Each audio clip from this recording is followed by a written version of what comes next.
Bonjour et bienvenue dans le podcast Campai, format interview. Aujourd'hui, j'ai le plaisir d'accueillir Fabrice Janto, qui est responsable communication et relations publiques au Parc oriental de Maulévrier, qui est le plus grand jardin japonais d'Europe, situé à côté de Cholet, pas loin de Nantes. Bonjour Fabrice. Bonjour Gaël. Merci de répondre à l'invitation. Alors, est-ce que tu peux expliquer peut-être ou synthétiser en une ou deux phrases ce qu'est le parc de Maulévrier ? Il s'agit d'un site classé, historique, et donc un grand jardin qui est situé dans un parc, grand parc lui aussi, parc de 30 hectares, et un jardin donc japonais de la période Edo, un jardin dit de promenade et de transformation, qui couvre 22 hectares dans ce grand parc de 30 hectares. Alors toi, comme on l'a dit en début d'interview, tu es responsable communication et relations publiques. Quelle est ta formation ? Euh, J'ai une formation, on va dire classique, avec BTS commercial, et puis c'est plus un goût pour l'aspect culturel de ce qui nous entoure, qui m'a poussé vers le tourisme et la découverte en fait de ce jardin au tournant des années 90-2000.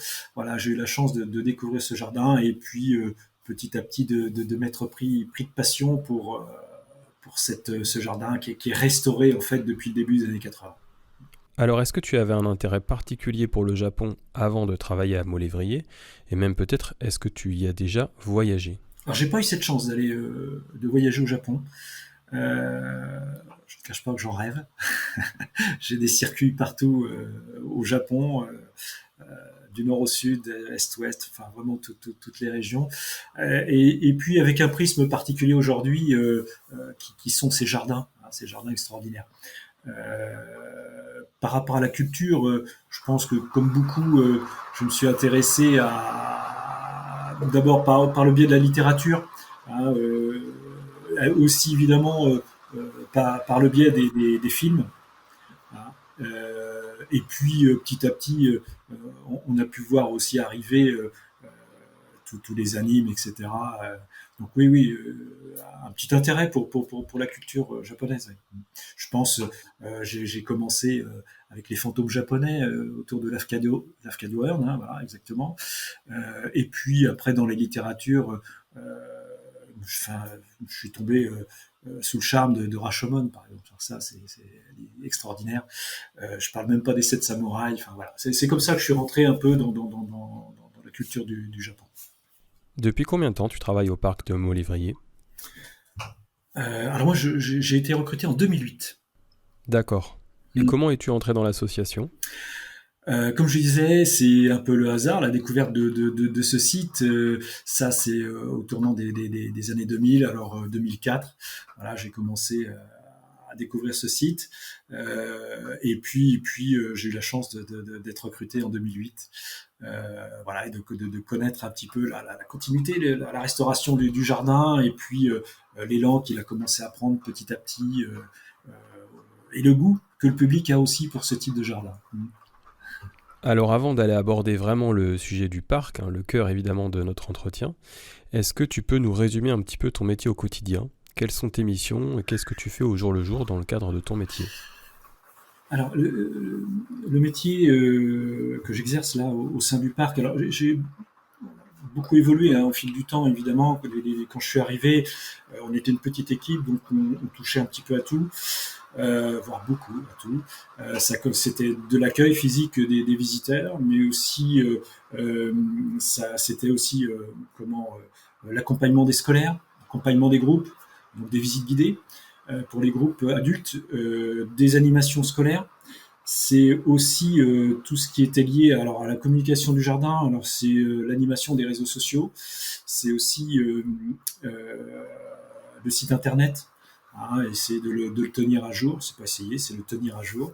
Donc voilà, tout ça qui tourne. Et puis il y a aussi tout un côté aujourd'hui qui est important. C'est tout ce qui est relation avec la presse. Hein, puisqu'on reçoit aussi de temps en temps des journalistes, euh, régulièrement des journalistes. Voilà. Donc le parc de Maulévrier, tu vas nous expliquer très en détail de quoi il s'agit. Depuis quand existe-t-il et pourquoi a-t-il été créé ? C'est un jardin qui... Le parc en lui-même est assez ancien. Le parc est ancien parce que alors on a des traces concrètes à l'époque de Louis XIV. C'est donc un frère du grand Colbert qui s'installe ici à Molévrier. Il fait un beau mariage, voilà, et le château et le parc font partie de la dot que lui amène son épouse Madeleine. Et donc, je vais aller très vite dans l'histoire, parce que on va passer, c'est toujours un Colbert, après la Révolution française. Ici, ça se passe pas très bien, hein, donc on a perdu beaucoup de traces de cette période-là. Et je passe très très vite. On arrive fin 19e, c'est toujours un descendant de Colbert qui est ici et qui revend la propriété à un industriel du textile, à une famille qui a fait fortune dans le textile. C'est la famille Bergère-Pellomaille. Ces gens sont passionnés d'horticulture. Voilà. Et donc, ils vont utiliser ce grand jardin, ce grand parc, pour créer un paysage japonais. Mais ça vient pas comme ça. C'est qu'en fait, ils ont un gendre qui s'appelle Alexandre Marcel, qui est architecte orientaliste, entre autres, et qui, alors qu'on est dans cette période qu'on appelle la mode du japonisme, c'est la fin, hein, on est sur la fin, mais elle est encore très vivante hein, en France et puis en Europe. On peut penser à tous ces artistes peintres de cette époque-là, hein, les Monet notamment, qui se sont inspirés. On sait que des politiques aussi hein, se sont inspirés de cette mode. On a par exemple Clémenceau qui collectionnait les petites boîtes laquées chez ces objets-là. Donc c'est une mode qui a été très importante et Alexandre Marcel profite de ce grand parc pour créer avec ses beaux-parents un paysage japonais. Alors le paysage japonais, il commence à le travailler, on va dire fin 19e, alors début 20e pour simplifier.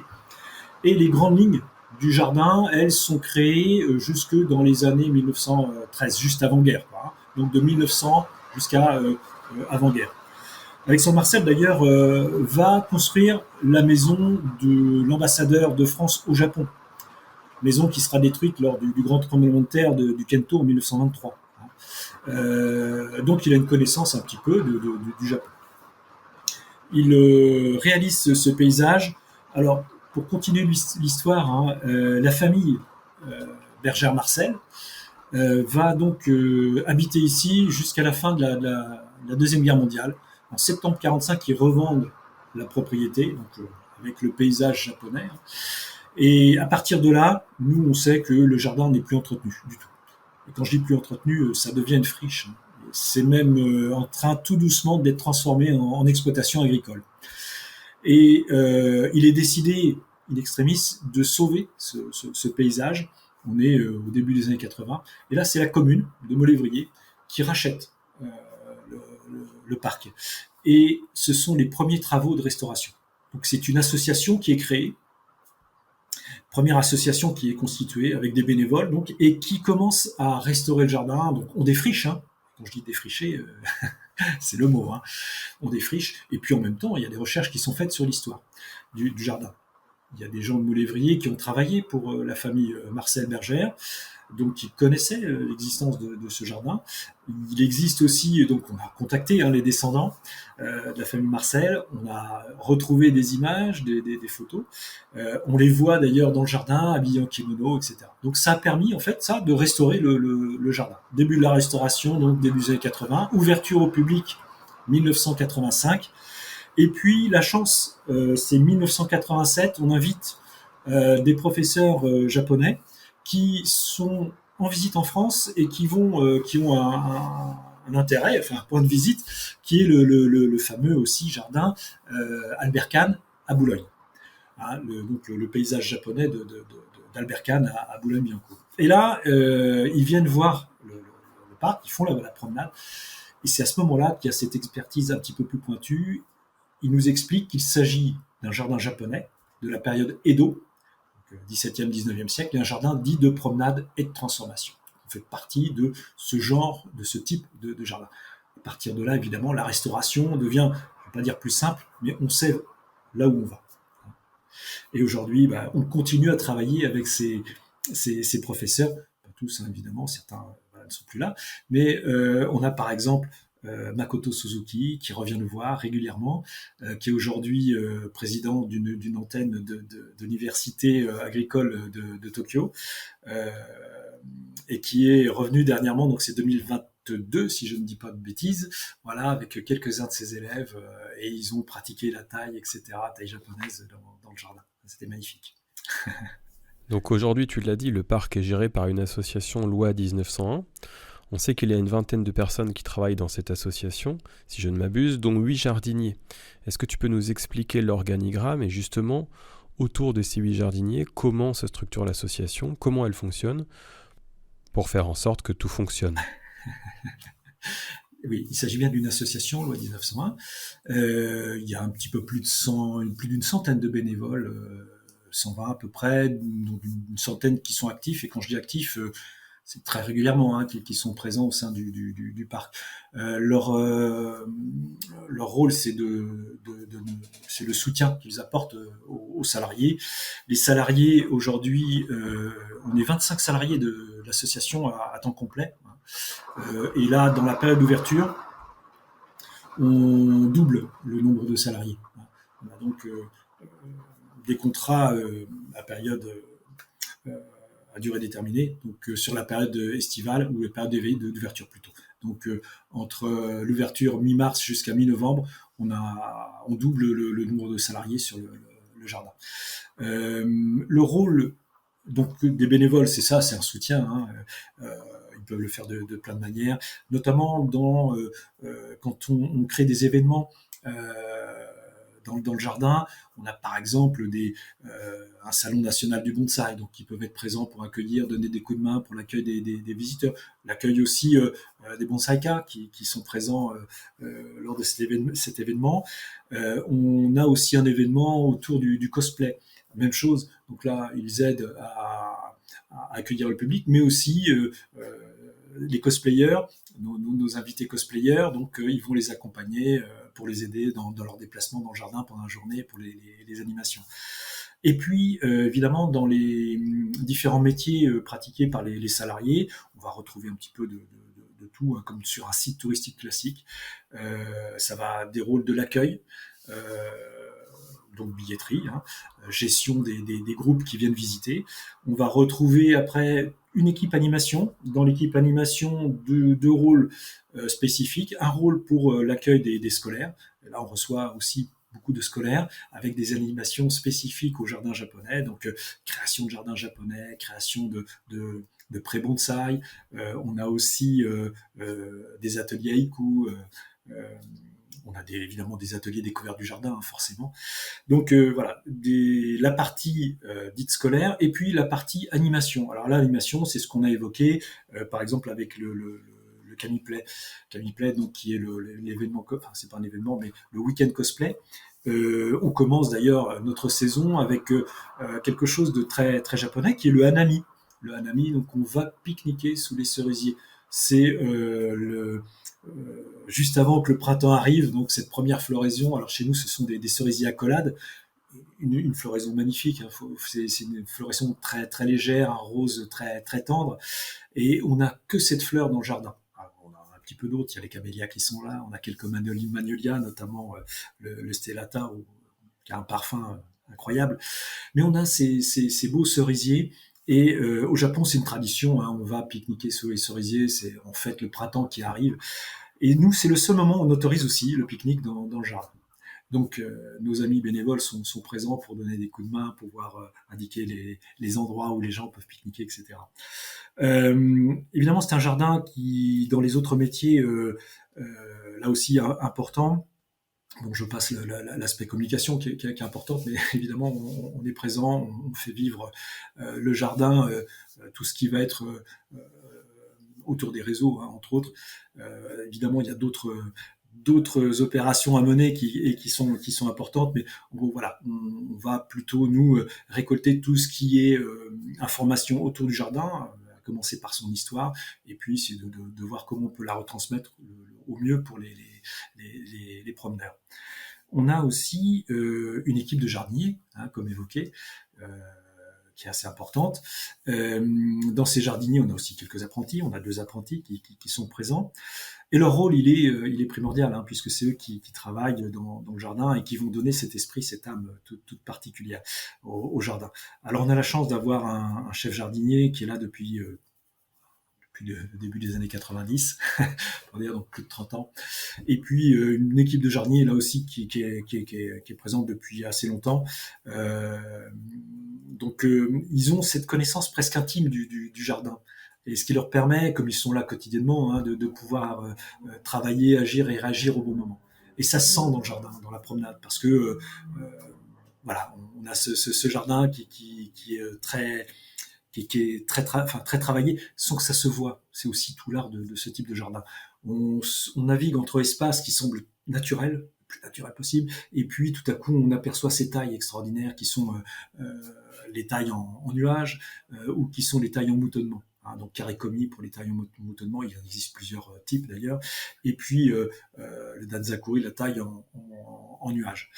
Tous les arbres, d'ailleurs, et ça c'est une des particularités, singularités des jardins japonais, tous les arbres qu'on croise pendant la promenade, ils ont été taillés d'une manière ou d'une autre. Ça commence par une branche qu'on enlève, hein, c'est aussi simple que ça, jusqu'à des tailles parfois extraordinaires avec ces plateaux, ces nuages, hein, et on a quelques beaux arbres comme ça. Donc une équipe, oui, là aussi qui est passionnée par son travail et puis par le jardin. Alors justement, ces jardiniers, est-ce qu'ils ont une appétence particulière avec le Japon ? Peut-être que certains y ont déjà voyagé, ont même peut-être été formés auprès d'autres jardiniers proches du végétal japonais, ou est-ce qu'au contraire, ils veulent apporter une touche peut-être plus occidentale à la végétation du parc ? Très bonne question, Gaël. Très bien vu. Il s'agit bien, oui. Alors, il y a évidemment eu des voyages au Japon pour découvrir comment les jardins fonctionnent. Donc on avait déjà cette chance d'avoir eu le rapport d'expertise des professeurs japonais, donc qui nous permettait de savoir qu'on était dans la bonne voie. Mais derrière, il fallait pouvoir, dans la restauration du jardin, parce qu'il ne faut pas oublier que c'était vraiment une friche. Hein. Quand je dis une friche, c'est difficile à imaginer, mais le jardin était ruiné. Hein. Ça poussait partout. Donc quand on le restaure, le démarrage, tout à l'heure on a croisé Jean-Pierre, donc évidemment l'actuel président. Donc, quand il démarre, lui, comme directeur du parc, eh bien, il découvre un jardin qui a besoin d'être retravaillé, restauré. Et là, il y a tout un travail de recherche qui est réalisé, et évidemment un voyage au Japon où on voit un peu les techniques, les tactiques qui sont utilisées pour créer ces espaces, hein, ces jardins. Et donc, ça va être appliqué dans le jardin. Mais avec évidemment cette touche, on va l'appeler comme ça, ou cette patte française. Et alors, aujourd'hui, comme je disais, on a des professeurs et des jardiniers japonais qui viennent hein, dans le jardin, pas forcément régulièrement, hein, mais depuis quelque temps un petit peu plus régulièrement, depuis d'ailleurs qu'il a été créé une association européenne des jardins japonais, avec des Japonais hein, d'ailleurs. Il existe une association comme celle-ci aussi en Amérique, et suite à la création de l'association en Europe, il a été créé une association des jardins japonais au Japon. L'ambassadeur d'ailleurs du Japon en France était présent lors de la création hein, de cette association qui a eu lieu ici à Molévrier. On en était à la formation. Donc ils vont bien au Japon, on est en 94, découverte des façons de travailler de la taille des arbres, entre autres, ce que j'ai évoqué tout à l'heure, notamment les carré-commis, donc la taille en moutonnement, et puis aussi cette taille en transparence et nuages, hein, donc qui est assez typique, qui a été là à Molévrier un petit peu exacerbé, un peu exagéré, parce qu'évidemment c'est l'élément. À tel point d'ailleurs que lorsque les jardiniers japonais viennent, alors quand je parle de jardiniers, notamment on en a deux qui sont revenus un petit peu plus régulièrement là, ces dernières années, qui eux travaillent donc dans les jardins historiques de Kyoto et de Tokyo. Jardin de l'Empereur à Tokyo et à Kyoto, dont un qui est spécialiste de la taille. Et alors ça, c'est là justement où on voit, ça va répondre un peu à la question posée, c'est que ce qu'il remarque, c'est que ici les règles sont respectées du jardin de la période Edo, mais qu'il y a cette touche française notamment dans le geste, qui n'est pas le même qu'au Japon, même si les résultats s'en approchent. Mais comme il exprimait, il existe une taille molévraise qui a été créée par les jardiniers ici.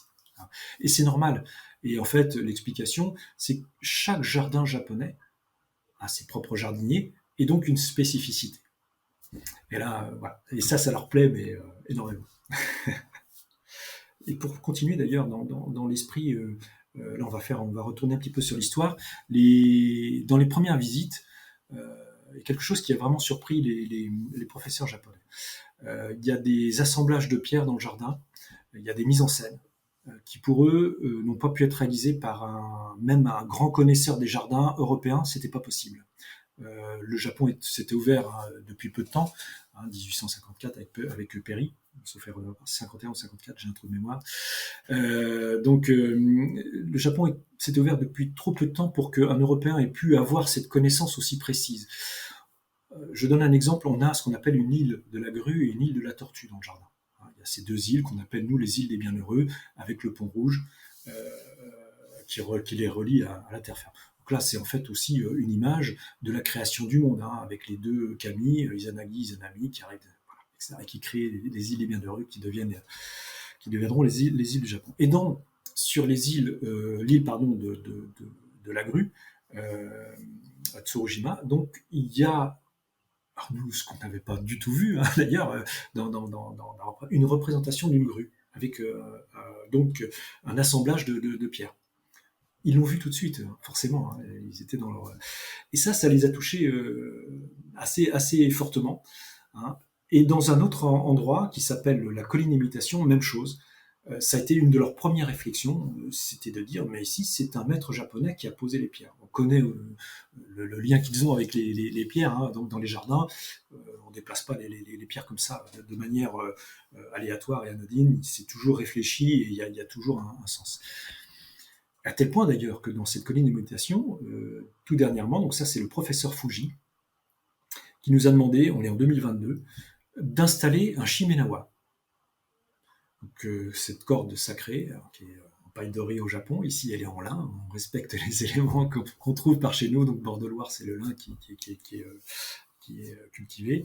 Donc on a créé cette corde dans le style d'un shimenawa avec des petits éclairs. Et donc, alors ils nous ont expliqué qu'il y avait un kami qui vivait à cet endroit. On a entouré ce rocher et cet arbre qui semble jaillir du rocher, c'est un chêne, c'est magnifique. Et l'endroit d'ailleurs, et c'est vrai qu'il est assez touchant, on a vraiment un paysage. Et pour eux, donc, c'est une représentation de ce qu'ils appellent le mont Penglei. C'est là où vivent les bienheureux, avec ces marches, ces escaliers qui filent comme ça au loin, dans un paysage qui ne semble jamais finir, qui donne une idée une impression, un sentiment d'immortalité. Ça, c'est aussi l'élément qui est important dans l'aspect culturel et la création du paysage. Donc on a ajouté cet élément qui est aussi peut-être pour eux une manière de signifier que le travail qui avait été réalisé sur cet espace correspondait vraiment à l'esprit du jardin japonais. Et l'ambassadeur du Japon est venu voir ce shimenawa. Voilà. Donc aujourd'hui, nous sommes en train de faire des recherches pour essayer de trouver si vraiment il y a eu l'intervention d'un jardinier japonais ici à Molévrier. On a une piste, mais on n'a pas encore de preuves vraiment concrètes. Cette piste, c'est Wasuke Hata. Wasuke Hata, c'est un jardinier japonais qui a travaillé fin 19e, début 20e en France, dans des jardins. Alors, voilà, dans les familles à grande bourgeoisie, on avait parfois des petits espaces japonisants dans ces jardins. Donc, il a réalisé comme ça quelques paysages.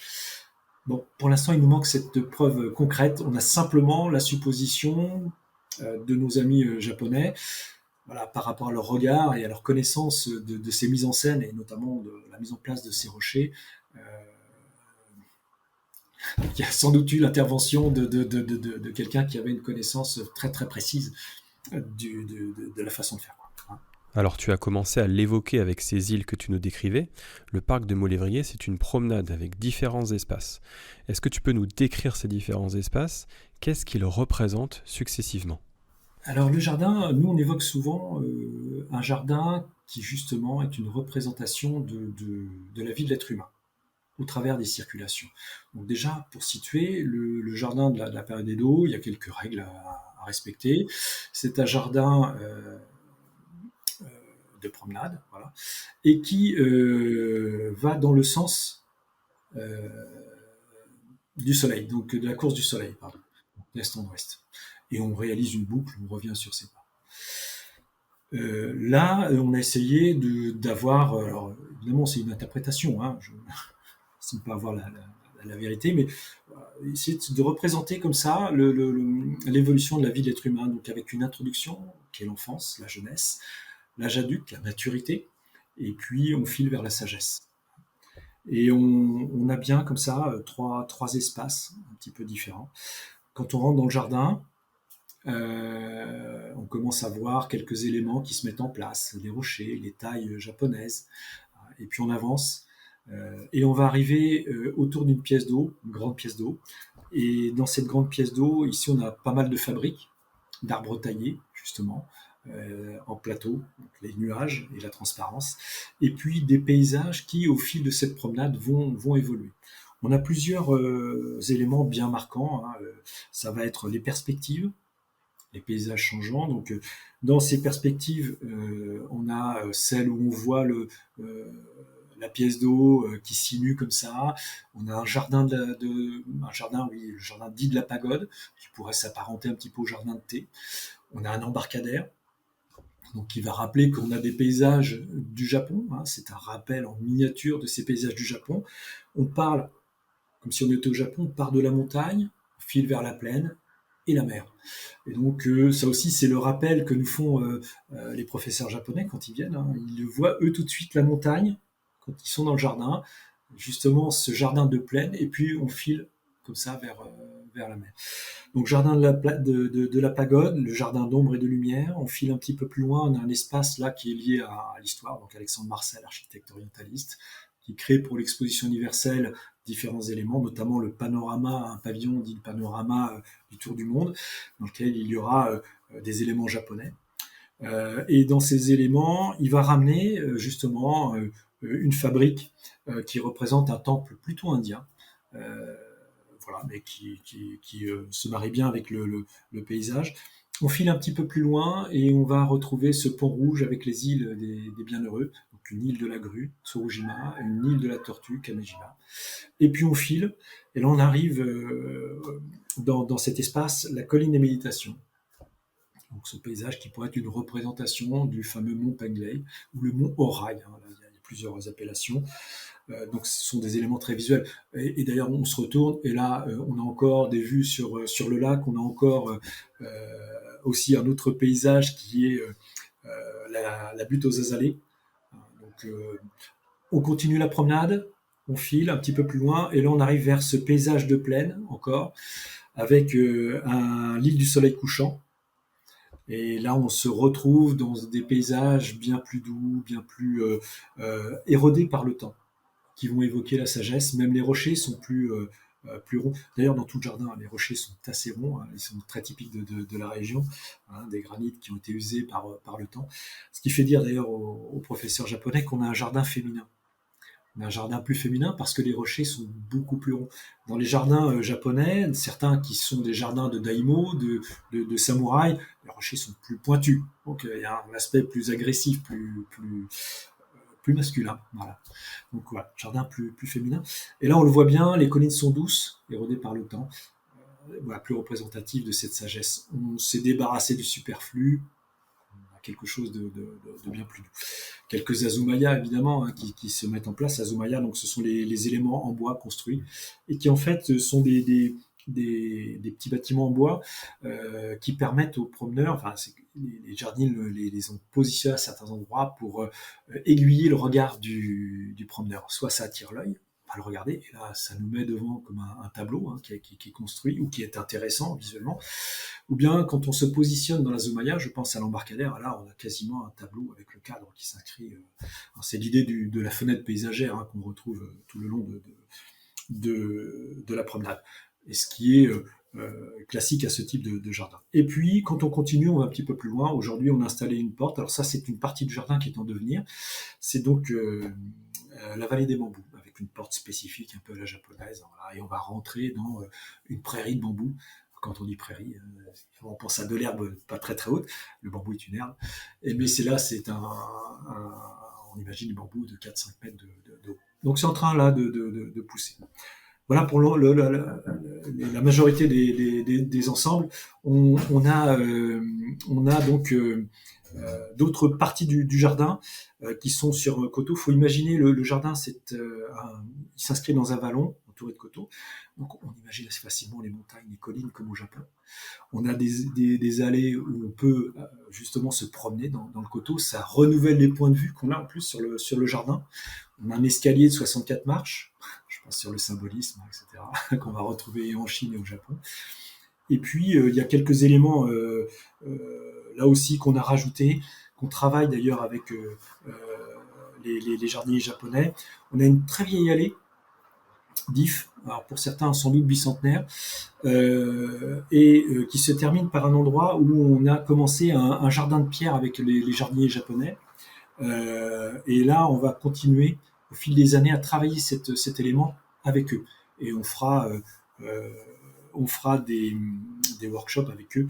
Hein, c'est-à-dire qu'on invitera tous les jardiniers à venir et à concevoir ensemble cet espace dans le jardin. Alors, ce sera un nouveau jardin. Alors celui-ci est vraiment en construction. Pour l'instant, les pierres ont été placées. Donc maintenant, il faut essayer d'imaginer comment il peut être travaillé, comment on peut le faire évoluer. Et puis on termine donc les promenades comme ça, doucement, sur les crêtes, avec ces paysages qui se renouvellent, ces nouvelles fenêtres paysagères. On va retrouver vraiment le grand jardin de promenade, un petit peu classique. Alors classique, c'est pas vraiment le mot, mais le grand jardin de promenade créé comme ça au Japon. Alors là, ton explication est passionnante. Est-ce que sur place, vous arrivez malgré tout à sensibiliser à cette lecture ou est-ce que vous donnez peut-être des clés de compréhension du jardin japonais aux visiteurs, par des panneaux, par les bénévoles peut-être dont tu parlais tout à l'heure? Comment se fait la transmission? Comment se font ces explications sur place? Oui, on a bien évidemment des panneaux de loin en loin sur enfin quand je dis de loin en loin, le long du parcours avec les endroits qui sont un petit peu plus importants. Je reviens aux îles des Bienheureux, hein, les îles du Paradis avec ce pont rouge, forcément il y a un panneau. Dans le jardin de la Pagode, une explication là aussi parce qu'on a en miniaturisé oui, l'idée de cette vie de l'être humain hein, au travers du paysage, entre la source qui jaillit de la montagne, le petit torrent de montagne très vivant qui va représenter l'enfance, la première petite cascade avec une hauteur spécifiée de 35 cm qui donne le premier lac, enfin on va appeler ça un lac, qui va représenter l'adolescence qui s'étale hein, pour chercher sa voie. Puis enfin encore une nouvelle cascade, 50 cm, qui montre une rupture, donc un changement d'état. C'est le passage de l'adolescence à l'âge adulte et qui donne naissance à une rivière qui sinue comme ça, doucement dans le paysage et qui évoque l'âge adulte, parce qu'il y a des virages à prendre quand on est adulte, et qui file jusque dans le lac, appelons ça l'océan, qui va évoquer, lui, l'éternité, la sagesse, hein, qui file comme ça au loin. Et évidemment, là, on retrouve partout, quand on se promène, des paysages et les perspectives. Et à chaque fois, comme je l'évoquais tout à l'heure, plus on avance, plus les fenêtres... on a des fenêtres différentes qui s'offrent à nous. Est-ce que le jardin évolue beaucoup avec les saisons? Bon, j'ai déjà la réponse dans ma question, mais tu disais que le jardin était ouvert quelques mois par an, donc de mars à novembre. Est-ce qu'il y a des saisons qui sont très chargées, trop chargées peut-être? Au contraire, est-ce qu'il y a des saisons qui sont sous-cotées? À quelle période en fait tu recommanderais la visite du jardin? Ou peut-être qu'il faut le découvrir à plusieurs reprises dans l'année pour mieux le comprendre? Oui, c'est vrai que c'est la question qui nous est posée par tous nos promeneurs. Quand est-ce qu'il faut venir visiter le jardin? En fait, ce type de jardin, c'est lié au jardin de la Paire et d'Edo, mais on va le retrouver aussi dans plein de jardins. Hein. Mais c'est un jardin de transformation. Le mot transformation, il évoque justement ces circulations, et dans ces circulations, tous les changements qu'on vit, ne serait-ce que nous, hein, dans la promenade, parce que dans une promenade, on peut avoir des émotions. Circulation de l'eau aussi, hein, parce que là, l'eau peut être calme, mais tout à coup aussi bouger. C'est ce qu'on a évoqué tout à l'heure. On l'a vu avec la petite rivière qui évoque l'enfance. C'est le bruit de cascade qu'on entend parce qu'on est censé être à la montagne, hein, le bruit de l'eau qui va nous accompagner. C'est tout à coup cet aplat d'eau très doux qui va évoquer quelque chose de plus la sagesse ou bien l'enfance, enfin quand je dis la naissance, avant la naissance plutôt. Et donc on a plein comme ça d'espaces changeants. Et puis évidemment les saisons. Chaque saison peut évoquer un moment spécifique dans la vie de l'être humain. Et donc chaque saison est très importante et fait évoluer le paysage. Donc quand on se promène, on vient d'abord pour les paysages, et puis après on goûte ces paysages dans des saisons différentes. Alors on a évidemment le printemps, et là le printemps, c'est pas une saison, hein. Au Japon il y a énormément de saisons, de micro-saisons, forcément. Ça débute avec les cerisiers, donc chez nous les accolades, et puis vont s'ajouter les azalées, vont s'ajouter une nouvelle floraison de cerisiers, hein. Chez nous ce sont les kansans. On a vraiment, et puis les rhododendrons, voilà. Et on a vraiment donc un printemps qui s'étale comme ça sur facilement 1 mois et demi, voire 2 mois, ça dépend des saisons, et même parfois un petit peu plus. Et puis après le paysage change, c'est plus le paysage de printemps, mais le paysage d'été. Et là, le principe, c'est de bien goûter justement chaque saison. Donc c'est pas un parc floral que nous on propose en promenade, hein. C'est vraiment ce parc qui évolue au fil des saisons. Et puis le moment où on a un nouvel éclat de couleurs, c'est l'automne. Tout le monde a un peu cette image en tête, les érables du Japon avec cette explosion de couleurs. Évidemment, il y a plein d'essences qui donnent des couleurs extraordinaires, les cerisiers, les ginkgos, voilà. Et évidemment les érables du Japon. Et puis l'autre période, mais là on est fermé, qui fait partie aussi, hein, qui est importante dans l'esprit de ce type de jardin, c'est l'hiver. Et l'hiver, le jardin est nu, ou presque. Restent juste les conifères, hein, qui vont garder leurs aiguilles et qui donnent ces taches de vert et qui sont en train de nous dire doucement, ben, voyez, la vie continue, même si elle semble endormie, et elle va se réveiller au printemps. C'est cette idée de cycle qu'on rencontre dans les cultures asiatiques, qui est très importante. Donc oui, c'est un jardin qu'on peut visiter à chaque saison et qu'on découvre en fait à chaque saison, avec une promenade qui va être différente. Est-ce que le climat local de Maulévrier empêcherait de faire pousser certaines espèces que l'on retrouve habituellement dans les jardins japonais, au Japon? Non, on a vraiment là, cette chance d'abord parce même si on n'est pas tout à fait au même, au même niveau, on va retrouver quand même des conditions climatiques sensiblement pareilles. À savoir qu'ici, on est même plutôt privilégié par rapport à...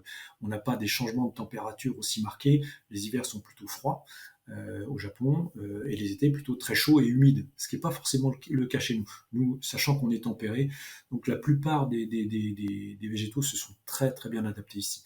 La vraie difficulté peut-être, c'est d'avoir des bambous aussi conséquents que ceux qui sont au Japon. Trouver des bambous qui ont des tailles monstrueuses, c'est plutôt difficile chez nous parce que justement on n'a pas ce climat humide et chaud qui permet ces pousses extraordinaires. Mais chez eux, ça pose d'autres problèmes aussi, hein, qu'on n'a pas nous forcément, surtout pour les végétaux. Qui est le public visiteur du parc? Est-ce que déjà tu peux communiquer des chiffres du nombre de visiteurs annuels, peut-être? Et puis, que viennent chercher ces visiteurs à Maulévrier?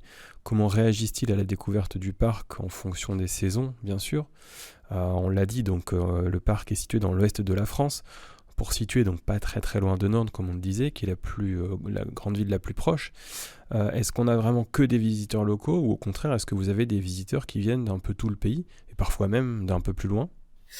Alors oui, ouais, aujourd'hui on reçoit un petit peu plus de 200 000 visiteurs, 212 000 l'année dernière. On a des visiteurs, évidemment, par rapport aux saisons, d'abord locaux, pardon. Quand je dis locaux, c'est la région et un petit peu plus, hein. C'est que la Bretagne, Normandie, on va inclure, région parisienne, et puis l'Aquitaine aussi, hein, qui nous fait plaisir de venir le voir. Et quand arrive la saison estivale, évidemment, là, c'est la France, hein, qui se déplace plus facilement.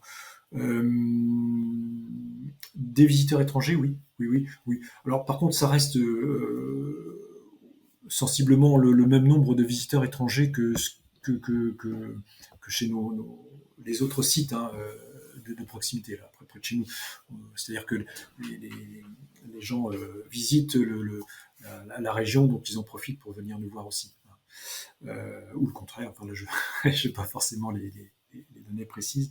Mais en gros, on a le même nombre de visiteurs de pays européens, voire plus loin, que la plupart des sites touristiques autour de chez nous. Les visiteurs, d'abord, je pense que ils le comprennent un petit peu, nous d'ailleurs, comme on aime le montrer, c'est-à-dire que c'est un peu une fenêtre vers le Japon.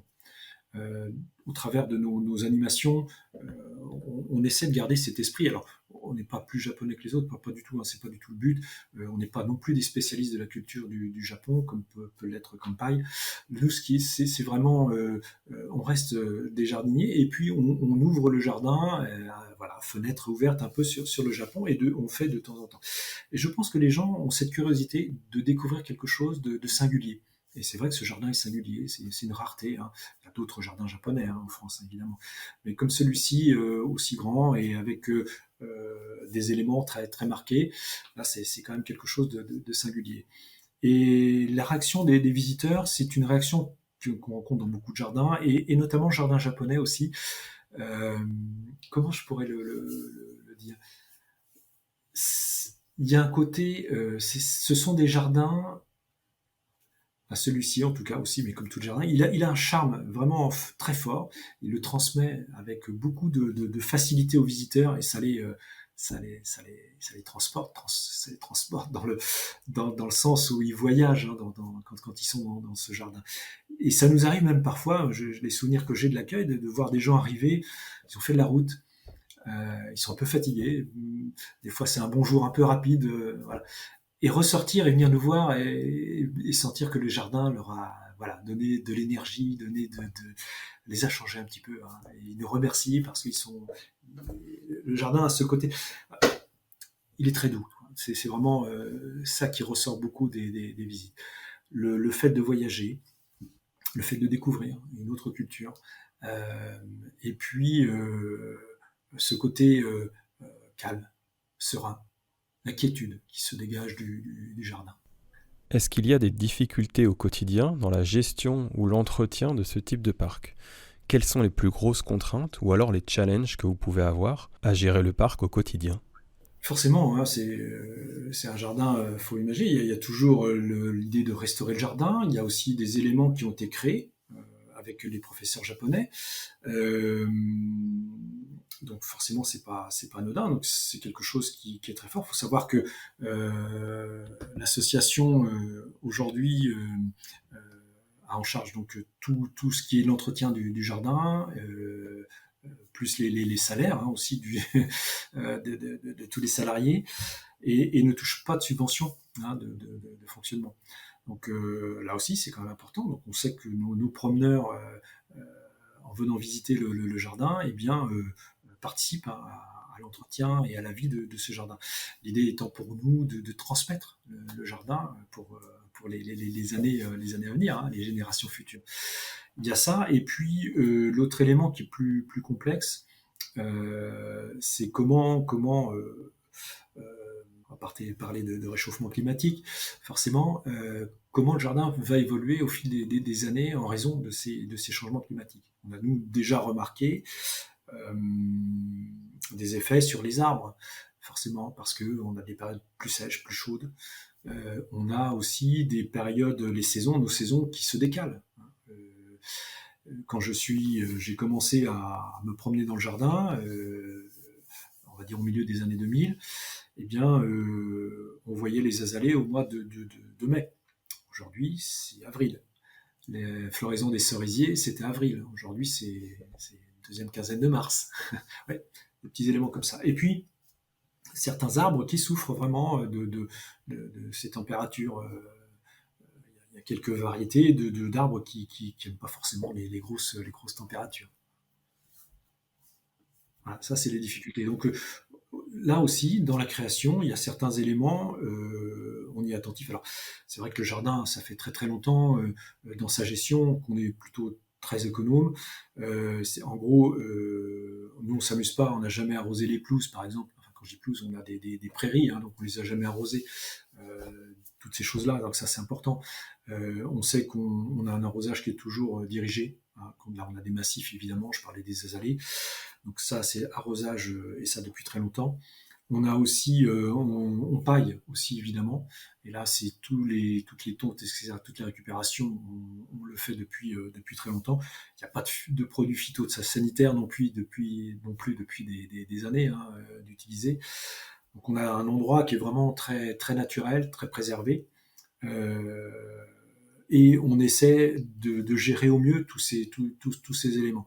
On commence à utiliser par exemple aussi les oyas. Donc ce sont ces pots en terre cuite, enterrés, dans lesquels on met de l'eau pour avoir une gestion plus douce et lente, diffusion de l'eau au pied des plantes. Et c'est genre, bon, on teste, on teste et on essaie de voir le fonctionnement de,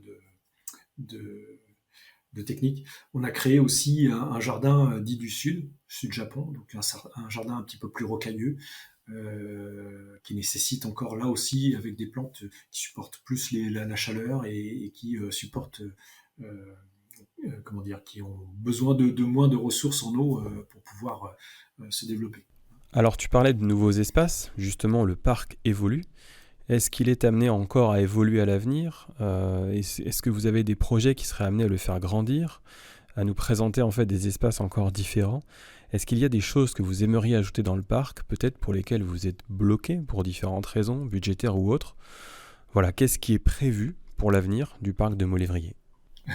Alors, oui, alors, l'idée pour nous, c'est pas d'agrandir pour agrandir. C'est pas ça. On reste un jardin. Donc, un jardin, justement, ça grandit au fil des années. On a travaillé des espaces, et ça se travaille sur un temps long. Je parlais de l'île, du soleil couchant. Là, avec l'aide, justement, la réflexion des professeurs japonais. On a ouvert cet espace cet espace vallée des bambous aussi, ça c'est important. Et puis on a, je l'évoquais un petit peu, des chemins de crête qui offrent des points de vue sur le jardin. Donc il y a des espaces ici très jolis de forêt avec des grands fûts qui là aussi peuvent mériter d'avoir des travaux qui peuvent rester simples, mais d'ajout de petits éléments sensibles japonais et qui permettent d'attirer l'œil, de mettre de mettre en avant des éléments un peu spécifiques typés Japon. Voilà. Alors, je vais simplifier le propos, et c'est sans doute pas ça qui sera fait, mais vous voyez, mettre un tori comme ça un petit peu au loin, mettre quelques petites statues spécifiques pleines de mousse là, comme si la partie avait été un petit peu moins ou abandonnée, ce qu'on peut rencontrer parfois dans certains jardins. Créer une petite merveille dans un espace, mais quelque chose de sensible. Il ne faut pas oublier que ce type de jardin, ce sont des jardins qui nous apprennent à regarder. Donc il ne faut pas non plus tout donner d'un seul coup. Il faut aussi avoir la joie de découvrir. C'est quand on évoque le jardin dit de promenade de transformation, dans le mot transformation, quand on se promène, c'est justement ça. On a fait un effort et on a cette surprise. Et on a été curieux et on a cette surprise. Et ça, ce sont des éléments qui sont qui sont importants et qui changent un petit peu aussi parfois de visite où tout tomberait un petit peu trop facilement là sous nos yeux. Il y a ce petit effort quand on se promène, mais c'est un effort doux, c'est un effort très visuel. Il y a ce premier élément qui est très important quand on découvre ces jardins, l'effet visuel qui vient. Et évidemment, oui, si on pouvait avoir la chance d'avoir de généreux donateurs, ça nous permettrait, ça nous permettrait de peut-être d'avancer un petit peu. Ça, c'est évident, oui. Est-ce que tu aurais un dernier mot pour les auditeurs de Campai ? Alors, c'est un jardin, comme je disais, si on veut l'apprécier, toutes les saisons sont intéressantes à découvrir. Toutes les saisons ont une particularité. D'abord, c'est bien évidemment un paysage qui évolue au fil de cette promenade, à une saison particulière. Et à chaque fois, on a l'impression qu'on découvre de nouveaux éléments. Et là aussi, nous, on propose, un peu comme au Japon, de découvrir un jardin sur 24 heures.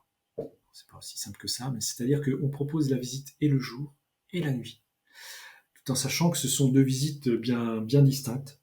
La visite de jour, c'est une visite qui permet de découvrir le jardin, les espaces, les points de vue, et puis aussi l'histoire du jardin. La nuit, c'est pour profiter de la nuit.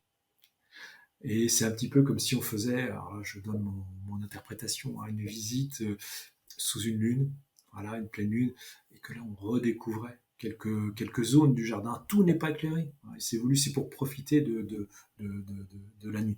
Et on a ponctué cette promenade, parce que ça reste une promenade, c'est pas un spectacle, on a ponctué cette promenade de contes japonais. Des contes, nous on appelle ça des contes, mais c'est un petit peu plus fort que ça au Japon. Ce sont ces petites histoires, Shinto pour la plupart. Vous avez par exemple, quand on évoque les îles du paradis, avec l'île de la tortue, l'île de la grue, ça ne nous vient pas automatiquement, mais ça raconte aussi l'histoire d'Urashima Taro. Donc c'est ce petit pêcheur qui sauve une tortue qui s'avère être une princesse, la fille du dragon des mers, donc le dieu des océans, etc., etc. Et donc il sera transformé en grue. On va retrouver ces éléments-là. Il n'y a pas que ça. On va retrouver l'histoire de Kaguya Hime, donc la princesse de la lune, là aussi, et d'autres petits contes qui sont là traditionnels au Japon. Donc c'est une promenade rêvée. On est toujours dans cet ailleurs, tout en goûtant aussi un jardin de nuit. Voilà. Fabrice, je voulais te remercier pour nous avoir partagé ta passion autour du parc. J'encourage évidemment nos auditeurs à se rendre à Mont-Lévrier pour découvrir ce magnifique jardin japonais en toute saison. Et puis dans l'intervalle, on peut vous retrouver sur votre site parc-oriental.com. Je te remercie beaucoup pour cet échange. Merci Gaël. À bientôt sur Kampai. À très bientôt. Retrouvez plus d'interviews Japon sur nos podcasts.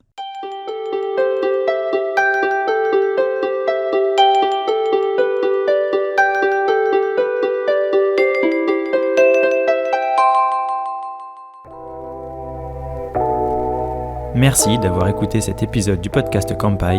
Nous espérons qu'il vous a plu et que vous en avez appris plus sur le Japon. N'oubliez pas de vous abonner sur votre plateforme de podcast préférée, de nous noter 5 étoiles si vous le souhaitez, et on vous dit à bientôt pour le prochain épisode.